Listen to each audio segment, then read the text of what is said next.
नमस्कार दोस्तों, आज हम बात करेंगे ओशो के बचपन के बारे में, क्योंकि बहुत से लोग हैं जिन्हें ओशो के बचपन के बारे में और ओशो के जो रहस्यमय जीवन था उसके बारे में नहीं पता है। ओशो ने बहुत से वक्तव्य दिए हैं और लोगों ने उनको बहुत सुना है, पर उनने स्वयं पर बहुत कम चर्चा की है और लोगों को इस बारे में बहुत कम जानकारी है उनके निजी जीवन के बारे में। ओशो क्योंकि हमारे यहाँ से लगभग 20-22 किलोमीटर दूर है गांव जिसका नाम है कुचवाड़ा, वहाँ पे पैदा हुए थे वो, जो कि मध्य प्रदेश के रायसेन जिला में है। और बहुत कम जानकारी ओशो के बारे में लोगों को पता है, निजी जीवन के बारे में, उनके बचपन के बारे में। तो मैं सोच रहा हूँ कि उसको कवर किया जाए कि उनका बचपन कैसा था। ओशो कहते हैं कि अपने जन्म का चुनाव केवल ध्यानी व्यक्ति ही कर सकता है जो होशपूर्वक मरा हो।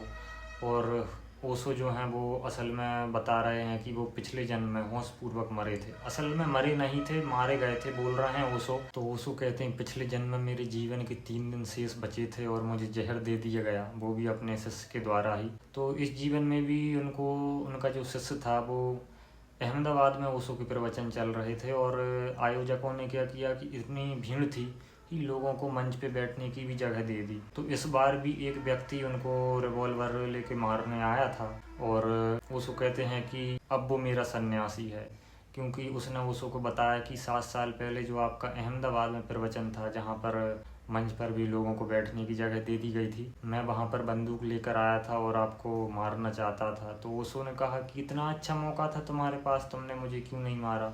तो वो कहता है कि मैंने अभी तक आपका प्रवचन नहीं सुना था, आपको नहीं देखा था, मुझे माफ़ कर दीजिए गुरुदेव। तो ओशो कहते हैं कि ये वही शिष्य था जिसने पिछले जन्म में इनको जहर दिया था और इस जन्म में फिर से ये बंदूक लेकर मुझे मारने आया था, लेकिन इस बार इसका हृदय परिवर्तन हो गया और ओशो का शिष्य बन गया। पिछले जन्म में भी शिष्य था, इसमें भी शिष्य बन गया, लेकिन पिछले जन्म में इसने मार दिया था ओशो को। 3 दिन उनके शेष थे मृत्यु से और 3 दिन पहले मार दिया था। इस बार वो ओशो को नहीं मार पाया और ओशो का शिष्य बन गया और उसने माफ़ी मांगी ओशो से।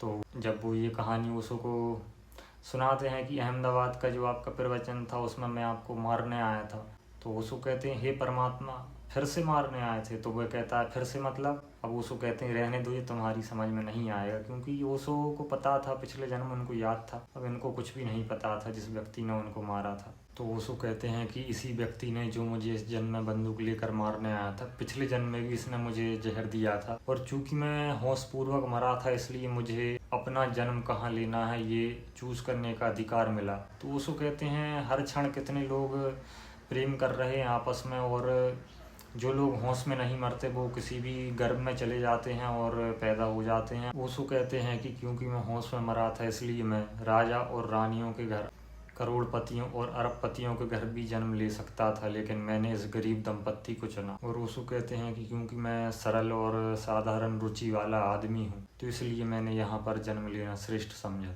तो दोस्तों ये तो हो गई ओशो के पिछले जन्म की बात और पिछला जन्म उनका कहाँ हुआ था और ये जन्म उन्होंने कैसे लिया। इससे आगे का जो बचपन है उसको मैं आपको अगली वीडियो में बताऊंगा, क्योंकि वीडियो बहुत लंबी हो जाएगी अगर एक साथ उसको अपन बनाएं तो ओशो के बचपन में ऐसी बहुत सी गहराइयाँ हैं जो लोगों को नहीं पता हैं, तो उनके लिए अपन अब आगे वीडियो बनाएंगे। ये जो बात मैंने आपको बताई इसके आगे से ही अब आपको दूसरी बात बताऊंगा उनके ही बचपन की। ऐसे ही और वीडियो देखने के लिए आप चैनल को सब्सक्राइब करें और लाइक करें, शेयर करें। धन्यवाद।